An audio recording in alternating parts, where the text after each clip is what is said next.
I didn't even want to host Thanksgiving that year. Something inside me, something I couldn't quite name, felt uneasy.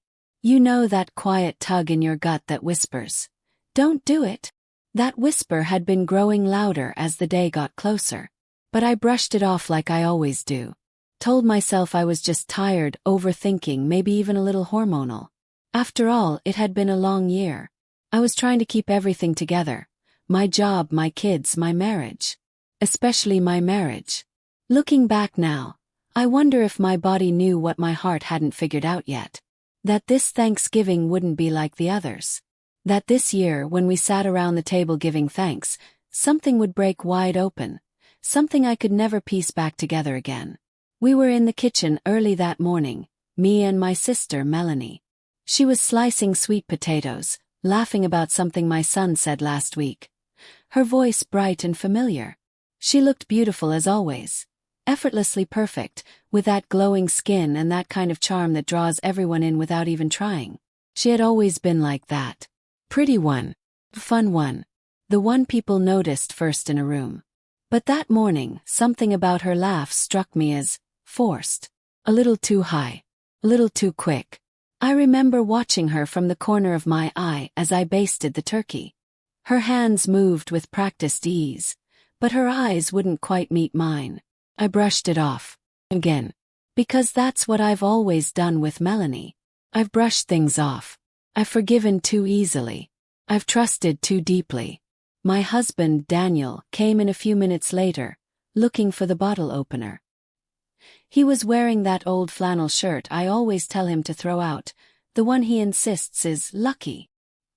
He smiled at both of us, gave Melanie a playful nudge on the shoulder, and for the briefest second, barely a second, I saw something flash between them. A glance. A tightening of her mouth. A shift in his eyes. I told myself I was imagining it. Because who wants to believe that the two people you love most in this world could be hiding something from you? Who wants to go there? The day went on like it always does. The house filled with the scent of cinnamon and roasted garlic, the sounds of clinking pans and children's laughter. My oldest daughter, Erin, helped set the table, carefully laying out the place cards I printed the night before. She's 15 and already more organized than I've ever been. My youngest, Luke, ran around with the dog, tracking dirt onto the clean floors I had spent hours mopping. I didn't mind. For a while, the chaos kept my thoughts at bay. Melanie poured wine. Too much, maybe. She was chattier than usual, her stories louder, more dramatic. Daniel laughed at her jokes in a way that grated against my nerves, like he was seeing her for the first time, or maybe just pretending I wasn't in the room. I caught him watching her once, when he thought I wasn't looking. That same flicker again. Something unreadable. Something private. Still, I didn't say anything. It was easier to believe I was overreacting than to believe something was wrong. Dinner was served at 5, just like always. Everyone gathered around the table, smiling, talking over each other, passing dishes back and forth like some well-rehearsed dance. I looked around and tried to soak it in. Tried to be grateful. Tried to be happy. But my stomach was in knots. I couldn't eat much.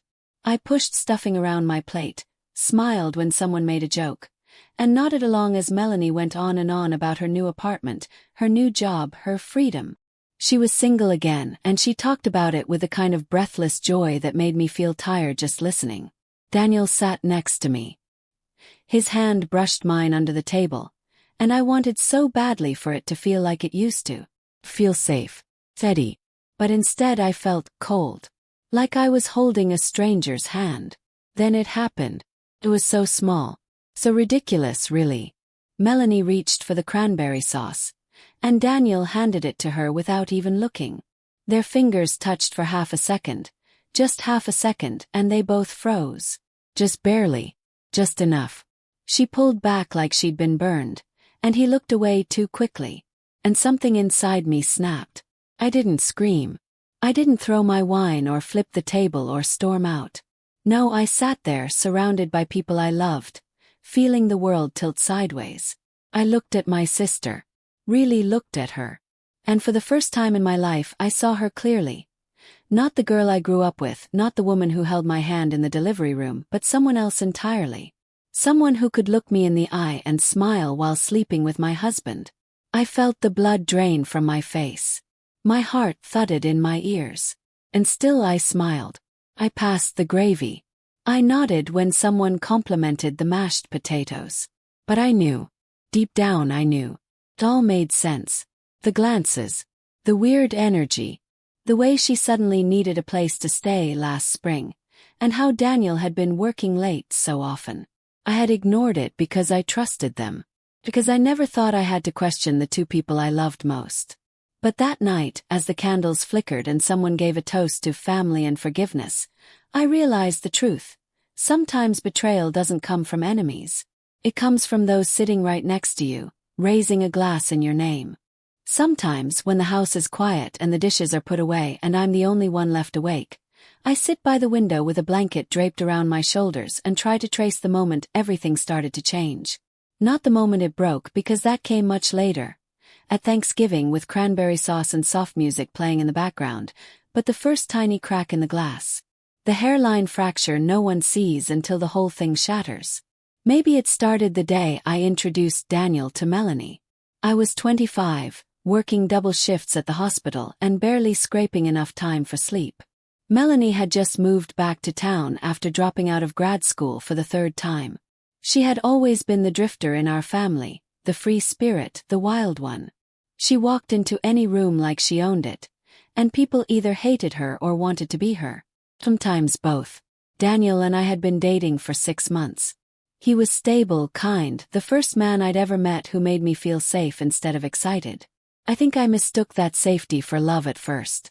Or maybe I just wanted so badly to believe love could look like coming home to someone who folds your laundry and makes your coffee exactly the way you like it.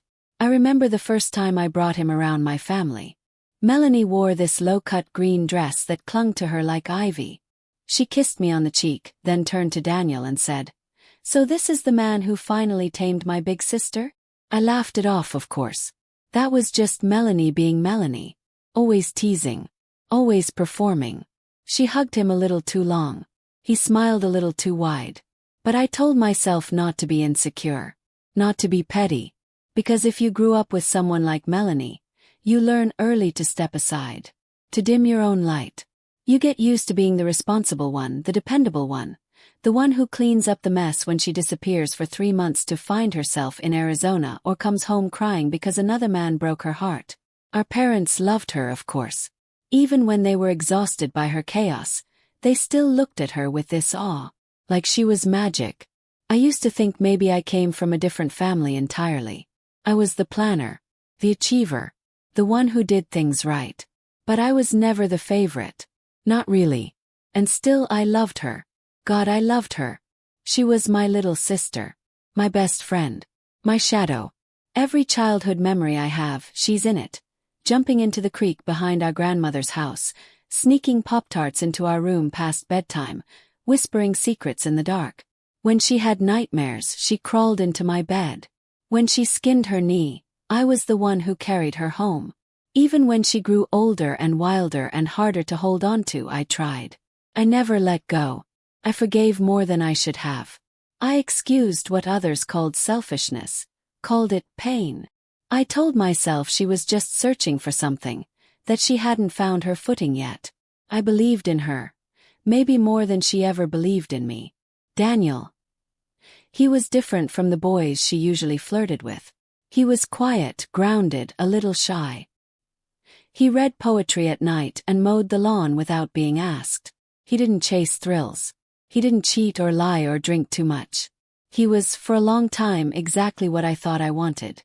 We got married in a small church with white hydrangeas lining the pews. Melanie was my maid of honor. She gave a speech at the reception that made everyone laugh and cry. Especially me. She said Daniel brought out the best in me, that she'd never seen me so calm. She raised her glass and toasted to our future, and when I looked at her face, her eyes shining, her cheeks flushed, I believed every word. And maybe she believed it too. For while everything was fine, Daniel and I bought a house. We had our first baby, Erin, with her wide eyes and stubborn chin. Then Luke came 2 years later, a little hurricane of energy and mischief. I quit my job at the hospital to stay home with them, trading night shifts and emergency rooms for lullabies and laundry. It wasn't glamorous. It wasn't thrilling. But it felt real. Felt like a life I had chosen. Melanie visited now and then. She'd show up with gifts for the kids and wild stories about her latest adventure. She always smelled like some new perfume, something expensive and floral. The kids adored her. She called herself Cool Aunt Mel, and let them eat dessert before dinner. I watched her from the kitchen window as she chased them around the yard. Her laughter ringing through the air like a song I used to know. Daniel watched her too. At the time I thought nothing of it. What man wouldn't be drawn to Melanie? She was beautiful and untamed. I figured he saw her the way everyone did. A little chaotic, a little tragic, but ultimately harmless. But then she started staying longer. She said her lease was up. She said she needed a place to crash for. Just a few weeks. I didn't hesitate. I made up the guest room and stocked the fridge with her favorite snacks. She was my sister. My home was her home. That's how it's always been. Looking back, I should have asked more questions. She and Daniel started talking more. First, just small things, books, music, the news. Then deeper things, memories, regrets, dreams. I'd walk into the room and find them mid-conversation. Their voices low. Their faces turned toward each other in that intimate way people have when they forget the world around them. Daniel stopped touching me as much. Stopped asking how I was. He said he was tired. Work was stressful. The kids were exhausting. I told myself we were just in a rough patch. Every marriage has them. And Melanie, she never said anything. She smiled and helped with dishes and read bedtime stories to my children. But some nights, I'd hear footsteps in the hallway after I'd gone to bed. Door creak. Laugh. Hush. I should have gotten out of bed. I should have looked. But I didn't. Because if I knew, I would have to do something. And I wasn't ready to do anything. Not yet. That's the cruelest part of betrayal, I think. It doesn't always come with blood and screaming. Sometimes it's soft, low. It wraps around you like a warm blanket, lulling you into stillness while the fire creeps closer. I wonder if Melanie ever hated me. If she resented the way I got the stable life, the husband, the house, the kids. If somewhere deep inside, she wanted to prove she could take it from me. Or maybe it wasn't that calculated. Maybe she just wanted to feel wanted. Maybe Daniel made her feel like she wasn't a screw-up for once. Like she mattered. And maybe that was enough for her to forget I existed. I still can't decide what hurts more, that he chose her, or that she let him. It started with little things. Always little things. That's how it gets in, doesn't it? Not like a storm crashing through your windows, but more like a slow leak in the ceiling. You don't even notice it until the paint starts to bubble and the floorboards begin to rot under your feet. The first time I noticed something off, it was a Thursday. I had just come back from the grocery store, arms full of bags and brain full of lists. Diapers, milk, turkey for Thanksgiving. Daniel was supposed to be working from home, and Melanie had offered to help me prep some pies for the weekend. But when I walked in through the garage, the house was too quiet. I found them in the kitchen. She was sitting on the counter, barefoot, licking something off her finger. Daniel was standing a little too close. They didn't hear me come in right away, and there was this half-second, a flicker, when their faces changed. A stiffness in Daniel's shoulders. The way Melanie dropped her hand fast like it had been caught in something hot. Then she laughed and said, "We were just tasting the filling. He thinks mine needs more cinnamon." And I smiled. Because that's what you do, right? You smile and nod and tell yourself you're being ridiculous. That it's just pie. That you're tired and hormonal and probably reading into things. But the thing is, once you notice the first crack, you start seeing all the others. I began catching whispers in the hall when they thought I wasn't around. Muted laughter. Quick glances. One night, I came downstairs to grab a glass of water and saw them on the couch watching something on Daniel's laptop. They looked up like they'd been caught doing something dirty, even though all I saw was a cooking video paused mid-recipe. The next morning, his laptop was gone from the living room.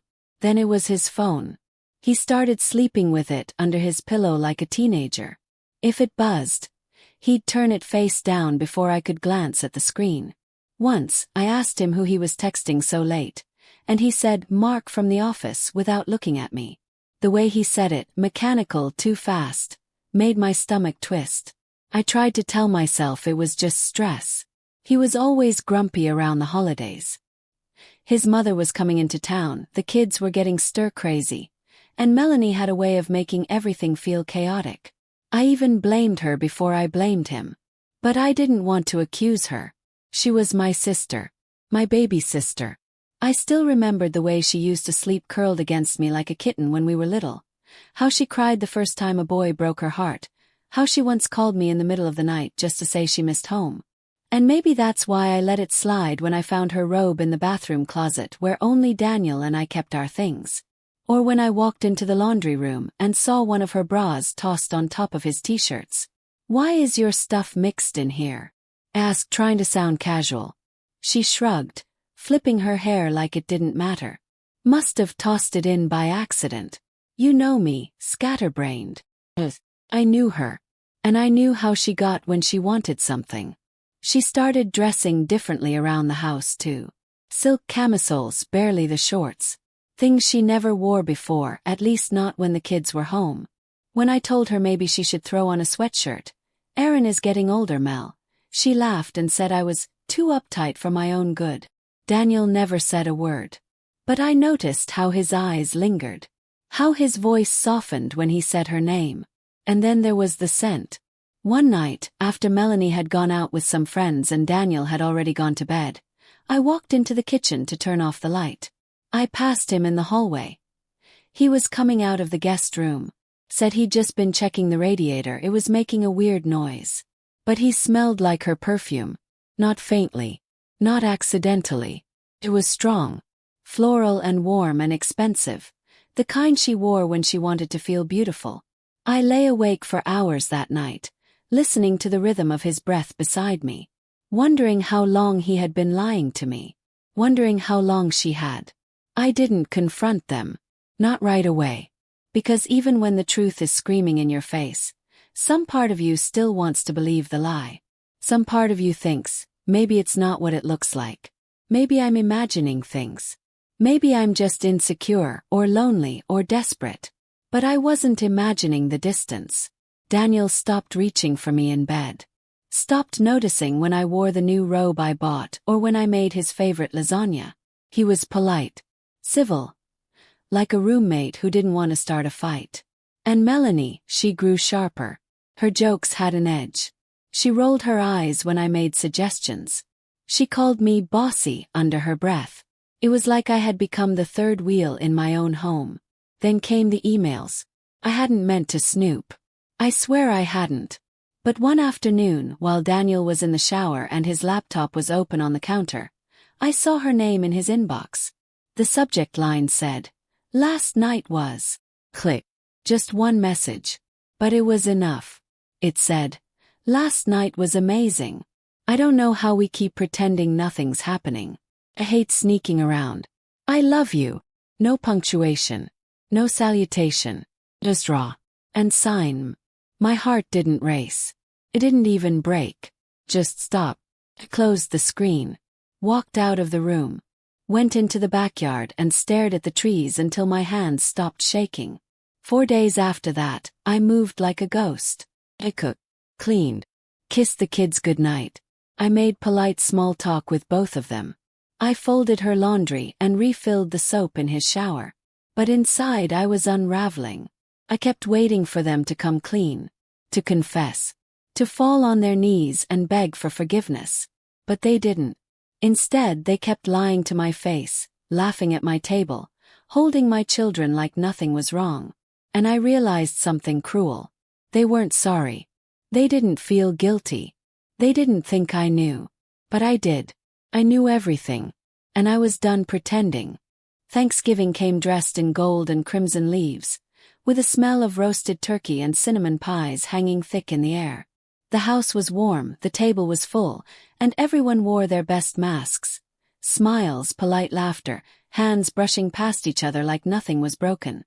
I had spent the morning basting the turkey, chopping herbs, listening to Daniel hum some Sinatra tune as he poured wine into crystal glasses. Melanie floated around the kitchen like she belonged there, barefoot in a burgundy dress that clung just a little too tightly to her hips. She leaned too close to Daniel when she reached for the carving knife, touched his arm too softly when she asked if he wanted more salt. My mother didn't notice. Neither did the kids. But I did. I saw everything. By the time we sat down to dinner, my heart was calm. Strangely calm. The kind of calm that comes after weeks of rehearsing a single moment. The table was beautiful. Candles flickering, plates stacked with stuffing and sweet potatoes, wine glasses raised in toasts to family and blessings and being together. Daniel said a few words about gratitude. Melanie chimed in with some sappy memory of childhood Thanksgivings. And then it was my turn. I stood holding my glass. Everyone went quiet. I've been thinking a lot about gratitude lately. I began, my voice even. And I realize sometimes gratitude isn't about what we have. It's about what we finally see. I looked straight at Daniel, then at Melanie. Their smiles faltered just slightly. I'm grateful I've learned to trust my instincts, I continued. I'm grateful for clarity. And I'm especially grateful, I paused, letting my eyes rest on them both, that lies don't stay buried forever. The silence was instant. Heavy. My mother blinked. Daniel stiffened. Melanie's fork paused midair. I know, I said softly. About you too. There it was. Out in the open. Daniel opened his mouth, closed it again. His jaw clenched. Melanie turned pale. What are you talking about? She tried to laugh. You're being dramatic. I reached into the drawer behind me, pulled out a folded piece of paper, laid it gently on the table. It was a printed copy of the email I had read on Daniel's laptop. Melanie's eyes dropped to it. Her hand shook as she touched the corner. I don't know what you think you saw, Daniel finally spoke, voice low. But it's not. Don't, I cut him off. Don't lie to me again. Not here. Not in front of our children. Not on Thanksgiving.